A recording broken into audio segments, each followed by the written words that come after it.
As COVID and the cold weather continue to ease up, it's not the time to let our guards down when it comes to a solid fire safety set of plans and habits. And here with fire prevention and carbon monoxide awareness, tips, tech, and advice for older Canadians and their caretakers is Sharon Cooksey, safety expert with Kidde Canada. Sharon, good morning. Well, good morning to you. I hope all is well. All is well. Let's dive right in. You got a great sort of pick six tip package here of advice for older Canadians and their caretakers. Let's start with trying to anticipate needs.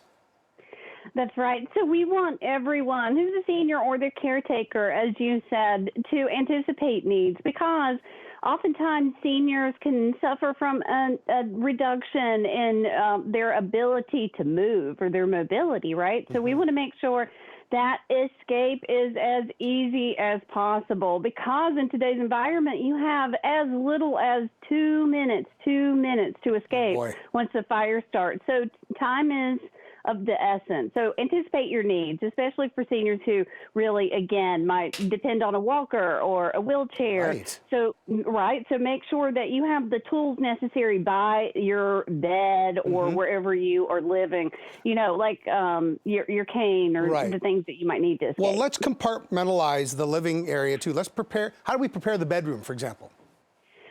First and foremost, if you have mobility issues or the person that you're caring for does, put the bedroom on the bottom floor.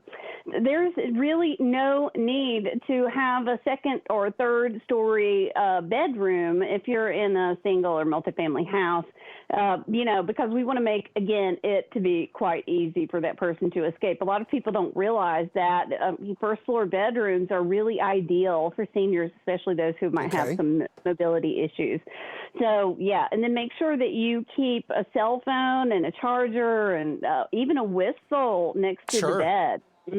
So, again, my number one tip for bedroom is make sure that it's as close to the ground floor, as close to the exits as possible. Now, let's talk about the kitchen. You know, this is a spot where a lot of bad stuff can go down. Yeah, so we know that half of all home fires start right there in the kitchen. And unfortunately, seniors are at exaggerated risk over the general population, you and me, right? So anyone 65 and over is 2.5 times at risk not be able to escape. And anyone 85 and older is 4 times at risk not to be able to escape. So take extra caution in the kitchen, right? So make sure that you don't walk away from a stovetop that's hot or even a range that's hot. So just make sure that you keep your eye on it. Use timers if you need to. I know I need to use timers because I have a lot going on. That's a great tip right there. Yeah, and I'll just under that umbrella before we move on, I'll put in candles, space heaters, and smoking, because those kind of just, those can go between both of those rooms. Now, this is an important one. Checking escape routes, having a plan, and practicing it. That's right. So we want everyone to practice their plan. Statistics tell us that only about a quarter, or 25%, of people actually practice their escape plan. So practice. And especially when we're talking about seniors, make sure that the doors open, that you can't get locked inside, that you can open the doors from inside if something were to happen. Make sure that the windows open. Have they been painted shut? Are they sealed shut? Make sure that they open. So check this periodically, at least twice a year, to make sure that if someone were in the room or in the home, that they could actually escape. Right. Installing interconnected alarms.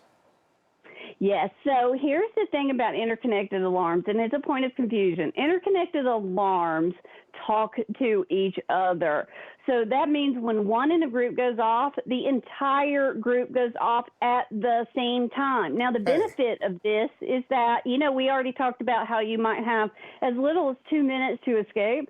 So having the earliest notification possible, which is what interconnected alarms does, is really, really important. It will greatly help your chances of being able to get out. And typically, interconnected alarms are connected by hardwire through a red wire. There are some that are wireless that can connect as well. And last thing, consider a strobe alarm or a bed shaker. Tell us about this. Yes. No. If you have more advanced hearing loss, or something else that might impair your ability to hear or recognize the sound of an alarm, consider a strobe light. They are very, very bright, and they will wake you up, or at least get your attention if you are awake. A bed shaker is clearly intended to wake you up through that motion in the bed. Sharon Cooksey, safety expert, Kidde Canada.